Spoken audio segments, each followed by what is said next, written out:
Good evening children. நான் உங்கள் malls miss பேசுகிறேன். ஸ்டூடெண்ட்ஸ் எல்லோரும் இம்பார்ட்டன்ட் கொஸ்டின் கேட்டுக்கிட்டே இருக்கிறீங்க. ஏன்னா நாளைக்கு சோசியல் எக்ஸாம், உங்களுக்கு குவார்ட்டர்லி லாஸ்ட் எக்ஸாம். நாளைக்கு இம்பார்ட்டன்ட் கொஸ்டின் எல்லோரும் என்கிட்ட கேட்டுகிட்டே இருக்கிறீங்க. இம்பார்ட்டன்ட் கொஸ்டின் அப்படின்னு எதுவும் கிடையாது, ரிப்பீட்டட் கொஸ்டின். இந்த ரிப்பீட்டட் கொஸ்டின்ஸ் தான் இப்போ ரிப்பீட்டடாக வர்ற கொஸ்டின்ஸை நம்ம படிச்சுட்டே இருந்தோம்னா, நல்லா படித்தோன்னா அது நம்ம ஈஸியாக பாஸ் ஆகிடலாம். இப்போ எல்லா கொஸ்டின்ஸும் படிச்சுக்கணும். ரிப்பீட்டட் கொஸ்டின்ஸ் என்ன பண்ணணும், திருப்பி படித்து எழுதி பார்த்தீங்கன்னா ஈஸியாக பாஸ் ஆகிடலாம். ஃபஸ்ட்டு குவார்ட்டர்லி எக்ஸாமுக்கு ஹிஸ்ட்ரியில் எவ்வளோ லெசன்ஸ் அப்படிங்கிறத நம்ம பார்க்கலாம். ஓகேங்களா? ஹிஸ்ட்ரியில் பார்த்தீங்கன்னா ஃபஸ்ட்டு 5 லெசன்ஸ். ஹிஸ்ட்ரியில் எத்தனை லெசன்? ஃபஸ்ட்டு 5 லெசன்ஸ் இருக்குது. அப்புறமா திருப்பி ஜியாகிரஃபிலையும் 5 லெசன்ஸ் இருக்குது. சிவிக்ஸில் ஃபஸ்ட்டு 3 லெசன்ஸு, எக்கனாமிக்கில் 3 லெசன்ஸ். டோட்டலாக உங்களுக்கு 16 லெசன், 16 லெசன் இருக்குது உங்களுக்கு டோட்டலாக. இப்போது ஃபஸ்ட்டு ஹிஸ்ட்ரி பார்க்கலாம். ஹிஸ்ட்ரியில் ஃபஸ்ட்டு 5 லெசன்ஸு. இந்த லெசன்ஸோட ஹெட்டிங்ஸை நீங்கள் ஃபஸ்ட் நல்லா படித்து மைண்டில் வச்சுக்கணும். ஃபஸ்ட்டு 5 லெசன்ஸ் இருக்குங்களா? ஃபஸ்ட்டு லெசன் பார்த்தீங்கன்னா outbreak of world war 1 and its aftermath. முதல் உலகப் போரும் அதுக்கு அடுத்து என்ன விளைவுகள் அப்படி. Second lesson the world between 2 world wars. Third lesson World War II. Fourth one World after the World War. Social and religious reform movements in the 19th century. Fifth lesson. இந்த மாதிரி அதனுடைய தலைப்புகள், அந்த ஹெட்டிங்ஸை ஹிஸ்ட்ரியில் 5 லெசன்ஸ்னால் என்னென்ன லெசன்ஸ் நீங்கள் மைண்டில் நல்லா வச்சுக்கணும். அதேமாதிரி ஜியாகிரஃபிலையும் படிச்சுக்கணும், சிவிக்ஸு, எக்கனாமிக்ஸ், அந்த மாதிரி ஒவ்வொருலையும் நீங்கள் நல்லா படிச்சுக்கணும். அடுத்து பார்த்திங்கன்னா ஃபஸ்ட்டு லெசன் ஹிஸ்ட்ரி. ஃபஸ்ட் லெசனில் ரிப்பீட்டட் கொஸ்டின்ஸு. ஹிஸ்ட்ரி ஃபஸ்ட்டு லெசனில் ஆன்சர் இன் ப்ரீஃப், ஷார்ட் ஆன்சர் 6 கொஸ்டின்ஸ் இருக்குது. ஓகேங்களா? இந்த 6 கொஸ்டின்ஸுமே இம்பார்ட்டன்ட் கொஸ்டின்ஸ் தான். இதில் ரிப்பீட்டடாக கேட்குற கொஸ்டின்ஸ் எதெல்லாம் அப்படின்னு பார்த்தீங்கன்னா, ரிப்பீட்டட் கொஸ்டின் செகண்ட் கொஸ்டின் அடிக்கடி கேட்குறாங்க, தேர்ட் கேட்குறாங்க, ஃபோர்த் ஒன் ரொம்ப ரொம்ப important. What you know of trench warfare. இந்த கொஸ்டின் ரிப்பீட்டட் கொஸ்டின், ரொம்ப ரொம்ப இம்பார்ட்டன்ட் கொஸ்டின். இந்த கொஸ்டின் நல்லா படிச்சுக்காங்க. First, second, third, fourth, fifth 5 கொஸ்டின்ஸ்லேருந்து ஏதாவது ஒன்று கண்டிப்பாக உங்களுக்கு வந்துடும். அதனால் ஷார்ட் ஆன்சர் படித்து நல்லா எழுதி பார்த்துக்காங்க. டீட்டெயில் பார்த்தீங்கன்னா ஃபஸ்ட் லெசனில் காசஸ், ஃபஸ்ட்டு டீட்டெயில் தான், main causes of the first world கேட்பாங்க. அப்புறம் fourth one work done by league of nations. இந்த 2 கொஸ்டினுமே ரிப்பீட்டட் கொஸ்டின் தான் ஃபஸ்ட் லெசனில். ஓகேங்களா? அடுத்து பார்த்திங்கன்னா செகண்ட் லெசன். செகண்ட் லெசனில் ரிப்பீட்டட் கொஸ்டின்ஸ் பார்த்தீங்கன்னா ஃபஸ்ட்டு கொஸ்டின் ரிப்பீட்டட் கொஸ்டின் தான், ஒயிட் டெரர் கொஸ்டின். அப்புறமா தேர்ட் ஒன் ரொம்ப ரொம்ப important, Mussolini's march on Rome. அந்த கொஸ்டின் கேட்பேன். Dollar imperialism.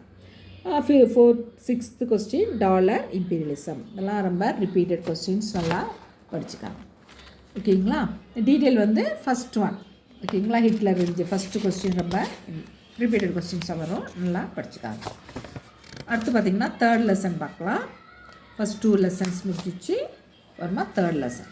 Third lesson short answers first one, third one, fourth one, fifth, sixth also important தான். இதில் ரொம்ப ரொம்ப repeated question Pearl Harbor incident. அந்த கொஸ்டின் ரிப்பீட்டட் கொஸ்டினாக வந்துகிட்டே இருக்கும் உங்களுக்கு. The last one, what are the objectives of IMF. This also important question. Detail ரொம்ப ரொம்ப very very important question. Analyze the effects of the World War. First one very very important questions. ஓகேங்களா? Next fourth lesson over. Sorry, third lesson ஓவரா? ஒரு நிமிஷம். Fifth lesson பார்த்தீங்கன்னா fifth லெசனில் second question, third question, short answer second, third, fourth 3 question ரொம்ப important question. அப்புறமா detail பார்த்தீங்கன்னா fifth லெசன்னால் நீங்கள் ரொம்ப முக்கியமாக கவனிக்க வேண்டியது என்னன்னு பார்த்தீங்கன்னா, இந்த detail first detail, third detail எப்போ பார் கன்ஃபியூஸ் ஆகிடுது ஸ்டூடெண்ட்ஸ்க்கு. ஃபஸ்ட் டீட்டெயில் என்னென்னு பார்த்தீங்கன்னா, discuss the circumstances that led to the reform movements of 19th century. அப்படின்னா என்னன்னா, 19ஆம் நூற்றாண்டின் சீர்திருத்த இயக்கங்கள் நடைபெறுவதற்கு இட்டு சென்ற சூழ்நிலைகள். 19ஆம் நூற்றாண்டில் சீர்திருத்த இயக்கங்கள் நடைபெறுவதற்கு இட்டு சென்ற சூழ்நிலைகள். தேர்ட் கொஸ்டின் பார்த்தீங்கன்னா, write an essay on the role played by the 19th century reformers towards the cause of women.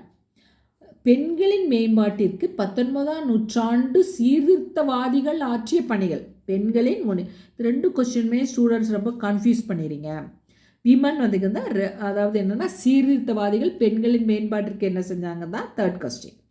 First question வந்து 19ஆம் நூற்றாண்டில் சீர்திருத்த இயக்கங்கள் நடைபெறுவதற்கு இட்டு சென்ற சூழ்நிலைகள். இந்த கொஸ்டின் ரெண்டு கொஸ்டினை ஃபஸ்ட் நீங்கள் நல்லா மைண்டில் புரிஞ்சு படிக்கணும். ஓகேங்களா? ஃபஸ்ட்டு கொஸ்டின் வந்து 19ஆம் நூற்றாண்டில் சீர்திருத்த இயக்கங்கள் நடைபெறுவதற்கு இட்டு சென்ற சூழ்நிலைகள். தேர்ட் கொஸ்டின் வந்து பெண்களின் மேம்பாட்டிற்கு 19ஆம் நூற்றாண்டு சீர்திருத்தவாதிகள் ஆற்றிய பணிகள். இந்த கொஸ்டின் ரெண்டு டிஃப்ரென்ஷியேட் பண்ணி நல்லா படிச்சுக்கோங்க. ரெண்டு கொஸ்டினில் கன்ஃபார்மாக ஒன்று உங்களுக்கு வரணும்னு நினைக்கிறேன். இம்பார்ட்டன்ட் மிஸ்ஸு சொன்னாங்க அது மட்டும் தான் படிக்கிறேன் அப்படின்லாம் கிடையாது. எல்லா கொஸ்டின்ஸுமே நீங்கள் படிச்சுக்கணும். எல்லா கொஸ்டினுமே உங்களுக்கு வரும். ஓகேங்களா? இல்லை எல்லா கொஸ்டின் படிச்சுக்கோங்க. All the best children. நல்லா படிங்க, நல்லா மார்க் வாங்குங்க. ஓகேங்களா? உங்களுக்கு 4th லெசன் சொன்னால் நான் 4th லெசன் விட்ட மாதிரி ஒரு நிமிஷம்.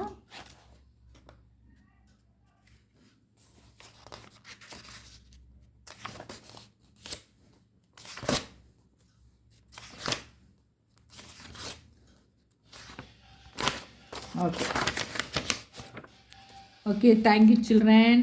பாய். All the best. நல்லா எக்ஸாம் எழுதுங்க.